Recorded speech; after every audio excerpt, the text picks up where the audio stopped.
Good morning, dear friend. Can you hear it? That soft hum of a waking garden, the rustle of leaves catching the first gold of the sun, the gentle creak of the porch chair beneath you. I've always believed that gardens speak sometimes in blossoms, sometimes in whispers, and often their stories begin in the most unexpected places. Not in a nursery or a catalog, but in the corner of a thrift store where an object sits forgotten, gathering dust instead of memories. I remember once on a rainy Tuesday, I wandered into our little town secondhand shop. My shoes squeaked on the old linoleum floor as I moved past stacks of mismatched china and chipped picture frames. And there, half hidden behind a stack of baskets, was a weathered wooden ladder. The paint was peeling, the rungs wobbled, and yet I couldn't help but picture it leaning against my garden fence, each step holding a pot of trailing petunias. That's the magic of upcycling. It's not about what a thing is, but what it could become in loving hands. So today, I want to share with you 20 little transformations ways to take someone else's junk and turn it into your garden's treasure. You don't need a big budget or even perfect tools, just a bit of curiosity, a willingness to imagine, and the joy of watching something bloom twice in its lifetime. Together, we'll turn the forgotten into the unforgettable. Some objects seem to carry the weight of their past in every scratch and dent. That old ladder I found at the thrift store looked like it had been leaning against barns, tucked into garages, and maybe even carried paint-splattered hands up toward half-finished projects. It was tired, but it still stood tall. When I brought it home, my neighbors probably thought I was planning repairs. Instead, I brushed off the dust, tightened a few screws, and gave it a gentle sanding, just enough to smooth its edges without erasing its story. I set it against the garden fence where the morning sun first spills in. On each rung, I placed a clay pot, some holding geraniums, others brimming with trailing ivy that would eventually cascade down like green ribbons. The ladder's once empty steps became tiers of color and life. I added a small solar lantern to the top rung, so at night it glows softly as if holding a candle to the moon. If you've never worked with a ladder like this, let me tell you, it's wonderfully forgiving. There's no heavy lifting, and you can arrange it right at waist height to save your back. It's also easy to move if you decide your garden needs a little rearranging. The trick is to choose pots that aren't too heavy and to water gently so you don't soak the wood. One of my favorite moments was when my granddaughter visited and asked why I had a staircase for flowers. We stood there hand in hand, imagining each plant as a tiny tenant climbing toward the sunlight. That ladder taught me something: it doesn't have to reach a roof anymore. It can reach hearts instead. And maybe that's the best kind of work any of us can do in our later years. Keep standing, keep holding beauty, even if our purpose has shifted from what it once was. There's something about an old teapot that feels like it belongs in a storybook. Its rounded belly-curved spout and the soft click of a porcelain lid. At the thrift store, I often see them stacked on dusty shelves, their patterns faded from years of tea steam and careful washing. Some are chipped, some missing their mates, but I can't help but think they still have more to give. One spring afternoon, I brought home 3 mismatched teapots, a floral one with tiny pink roses, a sturdy white enamel one with a blue rim, and a delicate porcelain one that had lost its lid long ago. Instead of tucking them into a cupboard, I filled them with potting soil and tucked small rose plants inside. I placed them along my garden path so each visitor would discover them like hidden treasures. The roses took to their new homes quickly, sending out blooms that mirrored the designs painted on their porcelain walls. Working with teapots is gentle perfect for hands that don't want to wrestle with heavy containers. Most already have a small drainage hole in the spout, but if not, a quick fix is to add a few pebbles at the bottom before planting. They're easy to move when the seasons change onto a windowsill in winter, back to the garden in spring. Once my neighbor stopped by and laughed when she saw them. "You've set the table for the fairies," she said. I told her that maybe I had, and maybe, just maybe, gardens thrive a little better when they have a dash of whimsy. It's a reminder I carry with me. Beauty doesn't have to be grand to be meaningful. Sometimes it's in the smallest blooms, the smallest containers, and the smallest moments, like sipping tea with a friend while the roses nod in the breeze. Old window frames have a way of catching my eye, even when their paint is peeling and the glass panes are long gone. They carry a sense of history. How many mornings did someone once look through this frame to check the weather or watch children play in the yard? At a flea market last summer, I spotted one leaning against a vendor's table, its wood sun-bleached and edges softened by time. I knew instantly it would be perfect for the garden. When I brought it home, I didn't fix it too much, just cleaned off the cobwebs and brushed away loose paint. Then I found the perfect spot against a section of my fence where ivy and climbing roses tangled together. I mounted the frame there not to block the view, but to shape it, so when you stand at just the right angle, it feels like you're looking at a living painting. The sky becomes the background, the flowers, the brush strokes, and the breeze, the artist's hand. For those who can't lift heavy objects or do complex projects, this is an easy, low-strain transformation. The frame is light and you can attach it to a fence or even prop it against a wall without much effort. If you want to add a bit more detail, you can hang a small bird feeder or string of beads from the top crossbar so they dangle into the scene. One of my fondest memories was when my friend Margaret visited. She stood before the frame, tilted her head, and whispered, "It looks like your garden has its own gallery." That's exactly what I'd hoped for, that moment where someone stops even for a few seconds to really see what's in front of them. It's a gentle truth for both gardening and life. Sometimes we don't need to change the picture, just the way we frame it. There's a particular charm in an old chair, even when it wobbles or has lost its seat. I remember walking past one at a neighborhood yard sale, a wooden dining chair with spindles worn smooth by years of use. Most folks saw something bound for the dump. I saw a new throne for flowers. Bringing it home was easy. It was light enough to carry with one hand. I removed the worn-out seat, leaving the open frame, and nestled a round planter inside.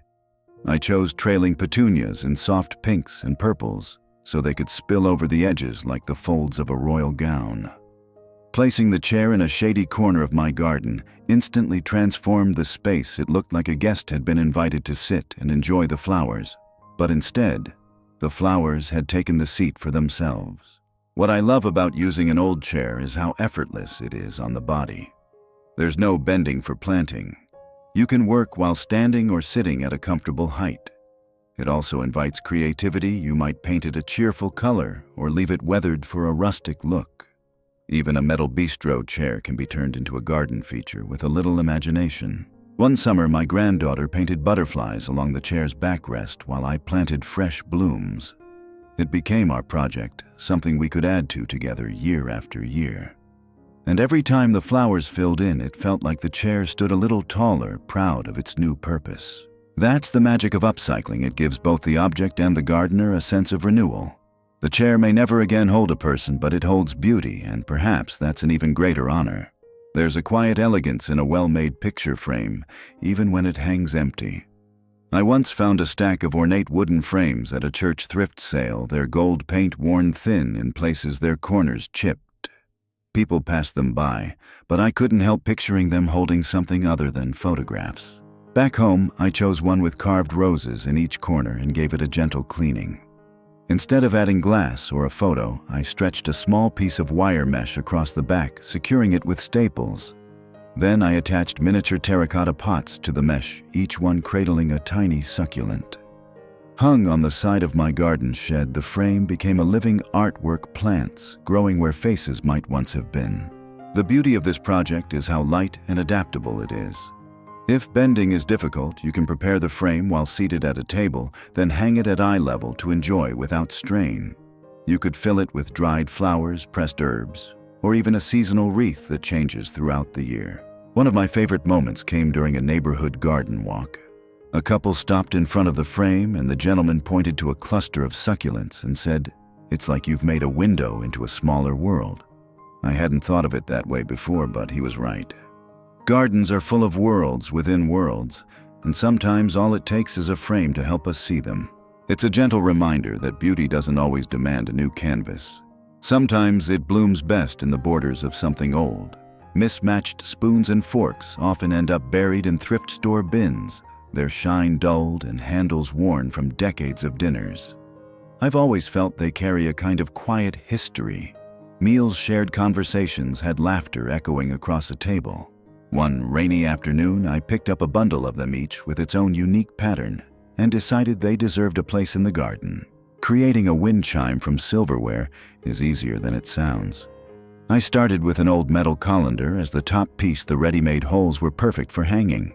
Using sturdy fishing line, I tied each utensil at a slightly different length so they would dance in the wind. The sound wasn't the sharp clang you might expect, but a soft tinkling melody like the memory of Sunday brunch drifting on the breeze. For those with limited mobility, this project is gentle on the hands. You can work at a kitchen table threading and tying without heavy lifting.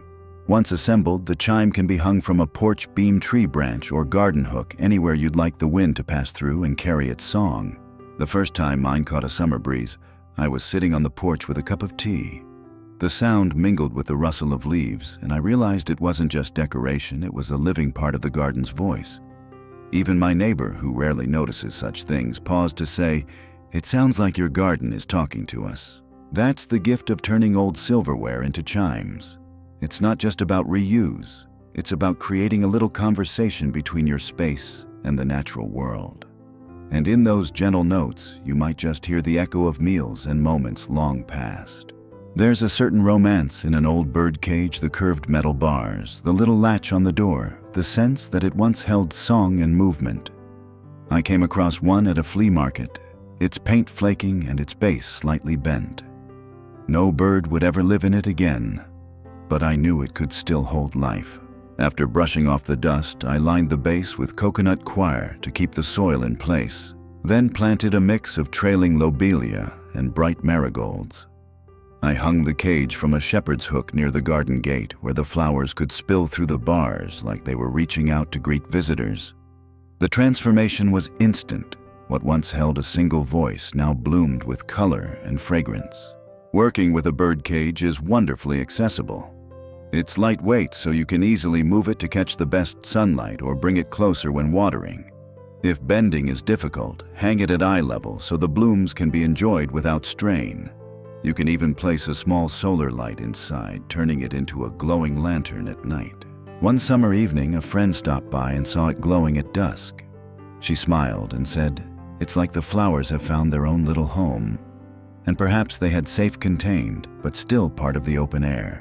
Projects like this remind me that beauty often comes from honoring what something once was, while allowing it to become something entirely new.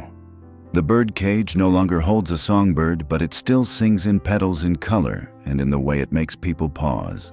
There's a kind of mystery in an old suitcase, the scuffs on its corners, the worn leather handle, the faint scent of journeys past. I once found one at a thrift store for just a few dollars. Its hinges still worked, though the fabric lining had seen better days. While most people might imagine storing blankets or craft supplies in it, I pictured flowers spilling from its open lid like souvenirs from a trip. To turn it into a planter, I first lined the inside with a layer of thick plastic to protect the suitcase from moisture. I added potting soil and chose a mix of petunias, sweet alyssum, and creeping jenny for a cascading effect. When the lid was propped open, the plants looked as though they were tumbling out, eager to explore the world. I placed it on a low bench near my porch, where it became an instant conversation starter. This project is ideal. If lifting heavy objects isn't possible, you can work on the suitcase while it's sitting on a table, then slide it into its final spot without much effort. Because the suitcase isn't too deep, it's best for flowers and herbs that don't need a lot of root space. A few well-placed trailing plants can make it look like the blooms are spilling out in motion. One afternoon, a neighbor passing by stopped to admire it. She said it reminded her of her grandmother, who used to bring back small plants from her travels, tucking them into her suitcase with care. That memory brought such warmth to her voice that I realized the suitcase wasn't just holding flowers, it was holding stories. That's the beauty of giving old things new life. They don't just decorate your garden, they carry with them the echoes of where they've been while becoming part of the story you're telling now. Some garden tools seem to retire themselves, like the dented metal watering can I spotted at a yard sale. Its handle was sturdy, but the spout leaked in places that made it useless for watering. Still, I couldn't resist the charm of its shape and the soft clink it made when I set it down. Instead of seeing a flaw, I saw an opportunity to let water flow in a new way. With the help of a small solar-powered pump, I turned that old can into a gentle fountain. I placed the pump inside a large ceramic basin, set the can on a slight angle above it, and ran the tubing through the spout so water could pour out like it was forever watering invisible roots. Around the base, I tucked in moss-smooth river stones and a few potted ferns to make the scene feel like a hidden corner of a woodland garden. This project can be done almost entirely at waist height, making it friendly for gardeners who avoid bending or lifting. The pump is light, the setup simple, and once it's running, the soft trickle of water becomes a calming soundtrack for the garden. I like to sit nearby in the late afternoon, closing my eyes and letting the sound wash away the noise of the day. One evening, my grandson visited and asked if it was magic. I told him it was the kind of magic you make with your own hands, and he grinned like he'd just learned a secret. In truth, I think he had. Old tools may no longer serve their first purpose, but they can still serve beauty, peace, and joy. That watering can may never feed roots again, but it now feeds the spirit of the garden every single day. Old wooden drawers have a way of turning up in thrift stores, sometimes separated from their dressers, sometimes with handles missing, but always with the soft scent of cedar or pine clinging to them. I once found a shallow honey-colored drawer for just $1 and immediately pictured it as a tiny stage for herbs. I lined it with a scrap of burlap for drainage, then added rich potting soil. Into this little box, I planted basil, thyme, and parsley, close enough that their leaves brushed together in the breeze. I set the drawer on an old bench right outside my kitchen door so I could snip a sprig or two while cooking. Its low profile made it easy to tend without kneeling, and its compact size meant it could be shifted around to chase the sun. The charm of this project lies in how little it asks of you. No tools beyond a trowel, no heavy lifting, just a bit of soil and imagination. You can keep the drawer natural for a rustic look, or paint it in soft pastels for a cottage garden feel. I once painted another drawer a soft robin's egg blue and filled it with pansies. It looked like a living postcard. One afternoon, my neighbor Clara stopped by while I was watering the herbs. She told me her mother used to keep a drawer of violets on her windowsill, and the memory had just come rushing back. That's the beauty of these small contained gardens. They not only grow plants, but also grow memories. An old drawer may never hold clothes again, but it can hold life, fragrance, and flavor in ways its maker might never have imagined. And in that, I think, lies the sweetest kind of second chance. An old metal colander might not seem like much at first glance, especially one with a dented side or a handle that's seen better days. But the moment I spotted a bright red one in a thrift store bin, I knew those built-in holes were practically begging to be turned into a planter. The transformation was simple. I lined the inside with coconut coir to keep the soil in place, then filled it with a cheerful mix of trailing petunias and sweet alyssum. The colander's holes provided perfect drainage, and the handles made it easy to attach to sturdy chains for hanging. I placed mine under the eaves of my porch, where the flowers could cascade down and greet guests before they even reached the front steps. This is one of those projects that requires almost no bending or lifting. You can plant it while seated at a table, and then simply hang it at whatever height is easiest to maintain. And because colanders come in so many colors and finishes, you can choose one that blends in or pops like a piece of jewelry in your garden. One summer afternoon, a friend came over for iced tea and noticed the colander swinging gently in the breeze. She laughed and said, "I'll never look at pasta strainers the same way again." That's the joy of garden upcycling. It changes the way you see the everyday, turning the most ordinary kitchen tools into works of living art. In the end, that colander never strained spaghetti again, but it became a vessel for something far more enduring, a season's worth of blooms, a bit of movement in the wind, and the delight of seeing guests do a double take before smiling. There's a quiet charm in the weight of an old hardback book, its pages yellowed, its cover softened by time. At the thrift store, I once found a stack of them titles long out of print, their stories perhaps forgotten. But instead of letting them gather more dust, I thought of a way to make them part of my garden story. I chose 3 books with sturdy covers and gently hollowed out the center of each, leaving a border of pages intact to hold their shape. Inside the cavity, I tucked a small layer of plastic-added soil and planted tiny succulents, hens and chicks sedum, and a sprig of echeveria. Their sculptural leaves contrasted beautifully with the texture of the worn pages. I stacked the books at the edge of my garden bench so it looked as though someone had stepped away mid-read and the plants had quietly moved in. This is a wonderfully accessible project. You can prepare the books while seated at a table, and the plants require minimal watering. In fact, the less water, the better succulents thrive in these shallow homes. The books aren't heavy, so they're easy to move, and you can even bring them indoors during cooler months to use as part of your decor. One autumn afternoon, my friend Helen visited and noticed the stack. She ran her fingers over the faded gold lettering and said it reminded her of her father's library, where every book held its own world. I told her these books still did, only now those worlds were green and growing. That's the beauty of this kind of upcycling. It bridges two kinds of stories, the written and the living. The book's original tale may no longer be read aloud, but a new one unfolds each day as leaves turn toward the sun, roots settle deeper, and the garden gains another small, surprising chapter. Old wooden shutters with their peeling paint and slatted design have a certain timeless appeal. I once found a pair leaning against a barn at an estate sale, their hinges rusted but still clinging to a sense of purpose. They'd once guarded windows from wind and rain, but I knew they could stand again, this time as a vertical garden. I brought them home, brushed away decades of dust, and gave them a light sanding to smooth any rough edges.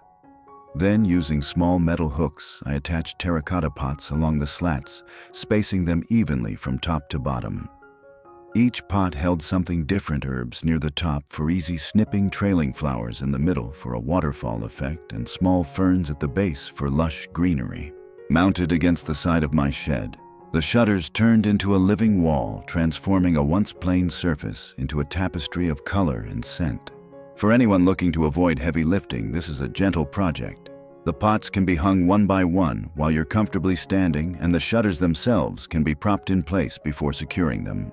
The vertical design makes tending plants easier on the back, and it's especially practical for small spaces where ground planting is limited. One warm evening, my neighbor stopped by with her granddaughter, who peeked through the shutter slats as if playing a game of hide-and-seek with the flowers. Her laughter made me realize how interactive a garden can be when it invites curiosity. That's the gift of a shutter garden wall. It's more than a backdrop. It's a stage where each plant plays its part. And like the shutters themselves, which once opened and closed to the rhythm of a household, it now opens a new chapter, one filled with growth, color, and joy. There's a certain magic in glass when sunlight touches it. Colors deepen, shadows dance, and the garden seems to sparkle. I discovered this by accident one afternoon while sorting through a box of old bottles from a thrift store. Some were clear, others tinted green, amber, or cobalt blue. They were mismatched and a little scuffed, but together they looked like a painter's palette. I decided to turn them into edging for one of my garden beds. First, I rinsed them well and removed any stubborn labels. Then I dug a shallow trench along the bed's border and set each bottle upside down, pushing the necks into the soil so only the bottoms showed. Arranging the colors in a soft gradient from clear to blue to green gave the edge a gentle flow like ripples in a stream. When the afternoon sun hit, the bottles lit up, casting little jewels of light across the flowers. This project is wonderfully easy on the body. You can place the bottles while sitting on a garden stool, and there's no need to rush add a few each day until the border is complete. It's also endlessly customizable. You can choose all one color for a uniform look or mix them for a more playful feel. One morning, my friend Mary stopped by and immediately noticed the edging. She knelt down, touched one of the cobalt bottles, and said it reminded her of the glass marbles she played with as a child. I smiled, knowing the garden had given her not just beauty, but a memory. That's the quiet power of glass bottle edging. It doesn't just frame your flowers, it frames moments. And like the bottles themselves, once discarded and overlooked, it proves that even the simplest things can shine again when given a place in the light. Old lanterns have a way of carrying stories in their frames, the glow they once cast on porches, the late-night walks they may have lit. I found a pair at a flea market, their glass panels cloudy and their paint chipped, but their shape still full of charm. Rather than restoring them for candles, I decided they'd make perfect homes for plants. I began by removing the glass panels to give the plants more room to breathe. Inside, I placed small pots of trailing ivy and miniature begonias, letting the leaves spill gently over the edges. For one lantern, I added a solar light hidden among the greenery so it would glow softly at night as if still keeping watch. The transformation was simple but striking. By day, they were living sculptures. By evening, they became illuminated jewels in the garden. This is an easy project for anyone wanting minimal strain. Lanterns are light and portable, so you can plant them at a comfortable table height and then place them wherever you like, on a garden step, a patio table, or even hung from a hook. And because the plants are contained, they're easy to switch out with the seasons. One evening, while hosting a small supper on the porch, a guest noticed the lantern glowing in the twilight and leaned closer. "It looks like the plants are telling secrets," she said.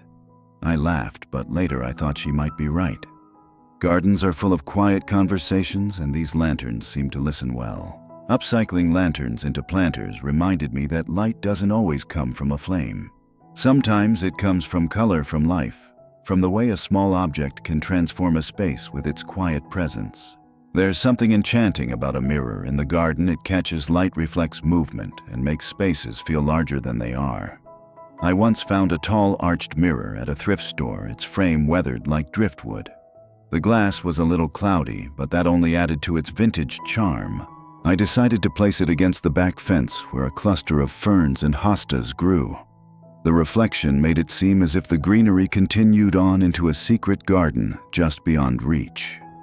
On breezy days when leaves swayed in front of it, the mirrored world seemed alive, as though another garden was breathing right beside mine.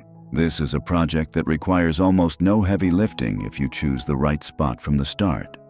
The mirror can be propped against a wall or fence, or even secured slightly off the ground, so it's easy to clean and reposition.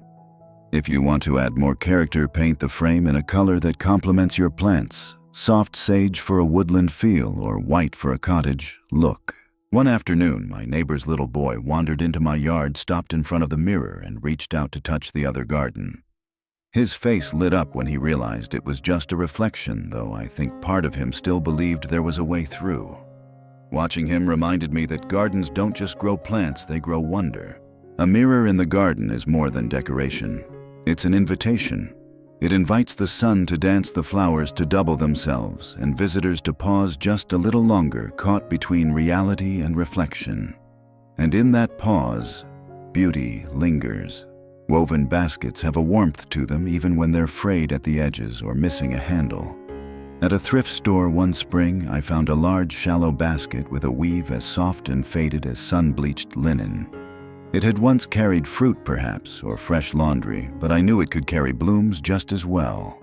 To prepare it, I lined the inside with a layer of plastic to protect the weave from moisture, then added potting soil.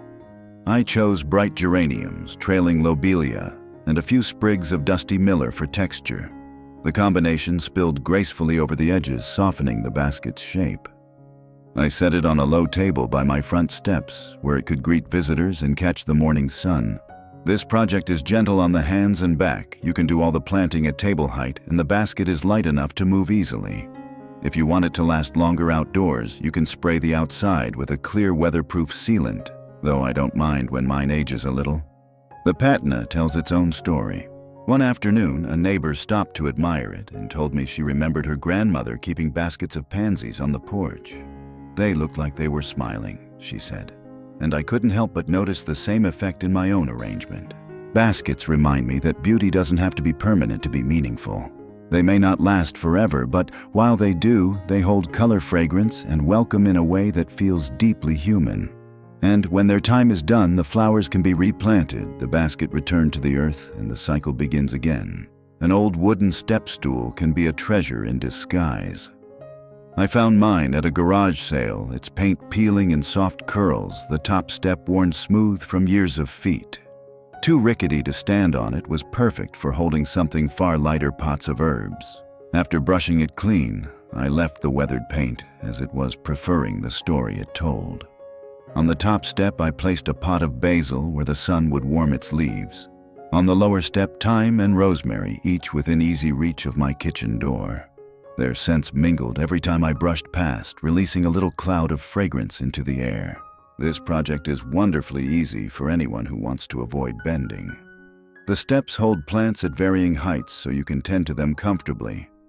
The stool is light enough to move into a sunnier spot or closer to your kitchen when needed, and you can even paint it to match your garden's colors if you wish. One summer morning while making breakfast, I stepped outside to pinch a few basil leaves. My neighbor called over the fence, "Looks like your stool's got greener since I saw it last." We both laughed, and I thought how true that was. It had traded paint for petals, woodwork for leaves. Upcycling a stool into an herb stand reminded me that usefulness can take many forms. Even when an object can't do the job it once did, it can still support life flavor and beauty. Sometimes in a way that feels even more rewarding than before. There's something satisfying about giving a humble tin can a second life. After all, they're sturdy, weather-resistant, and come in all sorts of shapes and sizes. One rainy afternoon, I gathered a few from my recycling bin: soup cans, coffee tins, even a large olive oil can, and decided they'd make perfect little bursts of color for my garden. First, I removed the labels and gave them a good wash. Then, using a hammer and nail, I tapped small drainage holes into the bottoms. For decoration, I painted some in bright, cheerful colors: sunny yellow, deep turquoise, and soft lavender, while leaving others bare for a rustic look. Once dry, I filled them with soil and planted marigolds, pansies, and small succulents. These cans can sit along a windowsill line the edge of a porch, or hang from a fence with simple hooks. They're incredibly light, so they're easy to arrange and rearrange without any strain. You can even group them by color or plant type to create your own can bouquet. One Saturday, my granddaughter visited and asked if she could paint one. She covered it in little red hearts, planted a single geranium inside, and insisted we put it front and center. Weeks later, the geranium bloomed, and she beamed with pride every time she saw it. Tin can garden art is proof that beauty doesn't require expensive materials. It's about looking at what you already have and imagining its potential. And in a garden, even the simplest vessel can hold not just soil and seeds, but also a little piece of joy. Some gardens tell their stories in single grand gestures: a sprawling rosebush, a towering sunflower. But others speak in smaller, repeated patterns, like the patchwork of a well-loved quilt. That was the idea that came to me while sorting through a thrift store's clearance shelf, where mismatched pots of all shapes and colors sat gathering dust. I brought home a dozen each, with its own character: terracotta, glazed, ceramic, chipped enamel. Instead of scattering them around the garden, I arranged them in a tight geometric layout on a raised bed of gravel, almost like quilt squares. Each pot held a different plant: lavender for fragrance, geraniums for color, creeping thyme to spill over the sides, and even a few leafy lettuces for a surprising touch of green you could taste.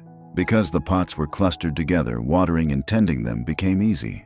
I could stand in one spot and reach them all without bending too much. The arrangement also meant that when a plant finished its season, I could swap it out without disturbing the rest. Over time, the quilt shifted and changed, just like fabric squares being replaced in an heirloom blanket. One afternoon, my neighbor stopped by and stood quietly for a while before saying, "It's like you've stitched your garden together." I hadn't thought of it that way before, but she was right. Each pot was a square, each plant a different fabric, and together they told a story of color, texture, and care. The quilt of pots reminds me that beauty doesn't have to be sprawling or uniform. It can be built piece by piece from whatever you have on hand, until one day you step back and realize you've made something whole, something that feels like home. As I look around my garden now, I see more than flowers and leaves. I see a ladder that once reached rooftops, now climbing toward the sun with pots of petunias. I see a teapot that once poured tea, now pouring color into the path. I see shutters, suitcases, mirrors, and baskets, each carrying a life far beyond its first purpose. These things remind me that beauty doesn't require perfection, only care. Upcycling isn't just a way to save money or reduce waste. It's a way to weave our own stories into the garden. Each thrifted find becomes a little chapter, holding both the memory of what it was and the joy of what it has become. And in tending to these pieces, we tend to ourselves too, proving that even with age wear or a few cracks, we can still hold something bright and new. I think of the friends and neighbors who've wandered through here, each stopping to touch a weathered frame or listen to the tinkle of silverware chimes. They don't just see decorations, they see ideas they can carry home, a reminder that the things we pass by every day might still have more to give. So, dear friend, the next time you step into a thrift store or pass a curbside pile, look closer. See not the object as it is, but as it could be, with a little soil, a little sunlight, and your own creative touch. You may just find that, like the garden itself, every object has the chance for a second bloom. Until next time, happy gardening, and may your days be filled with small transformations that make your heart lighter.